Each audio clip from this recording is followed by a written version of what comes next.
রাধে রাধে।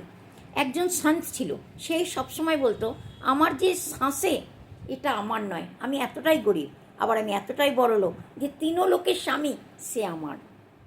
আজকে এই সন্তের একটা ছোট্ট গল্প শোনাচ্ছি।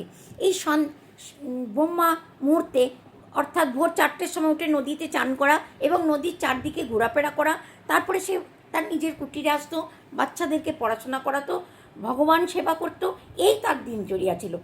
তার মধ্যে অনেক পাওয়ার ছিল, অনেক শক্তি ছিল। একদিন সে নদীতে চান করে যখন উঠে আসছে, তখন সে দেখলো একজন লোক একটা বগলে একটা কিছু কপি বা একটা কিছু নিয়ে দাঁড়িয়ে আছে। তখন সে জিজ্ঞাসা করলো, তখন সে সন্ত তাকে প্রণাম করলো। প্রণাম করে, কেননা সে জেনে গেল যে এটা হচ্ছে দেবদূত, ও চিনতে পেরে গেল এটা দেবদূত। তাকে প্রণাম করলো, করে বলল, আপনার বগলে ওটা কী রয়েছে? বলছি এটা ডায়েরি। আচ্ছা, এটা ডায়েরিতে কি আছে? এই ডায়েরিতে আছে ভগবানের সেবকদের নাম আছে। যদি আপনার অনুমতি হয় আমি এই ডায়েরিটা একবার দেখতে পারি? হ্যাঁ, দেখো দেখো।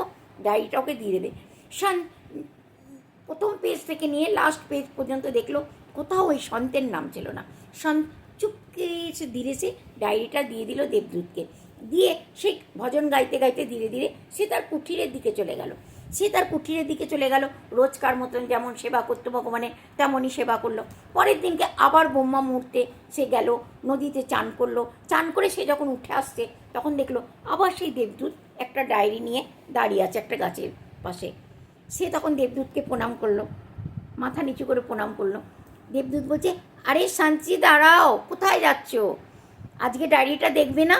না না, আমার কোনো কাজ নেই, আমি যাচ্ছি। না, দেখে যাও। ঠিক আছে, আপনি বলছেন যখন, তখন দেখছি।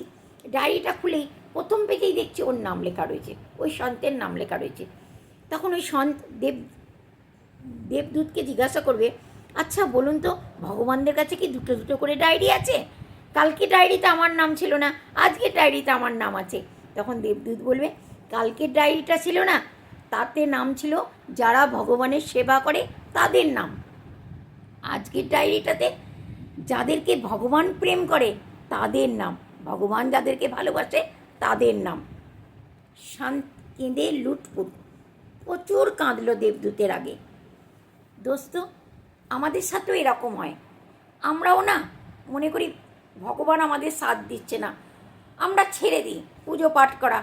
ভগবান আমার শুনছে না, আমি ভগবানের কাছে কিছু মান্যত মাংলাম, আমার হলো না। আমরা ভগবানের উপর থেকে আমাদের আস্থা উঠে যায়। কিন্তু সন্ত এরকম করেনি। কিন্তু সন্ত তার ডেলি কাজ যার নিয়ম, সে তাই করেছে। ভগবানের সেবা করা আলাদা, আর ভগবান কাকে ভালোবাসে এটা আলাদা। সেই জন্যে ভগবানের প্রতি আস্থা আমাদের সবসময় বানিয়ে রাখা দরকার। আস্থা ভেঙে যাওয়াটা ঠিক নয়। রাধে রাধে।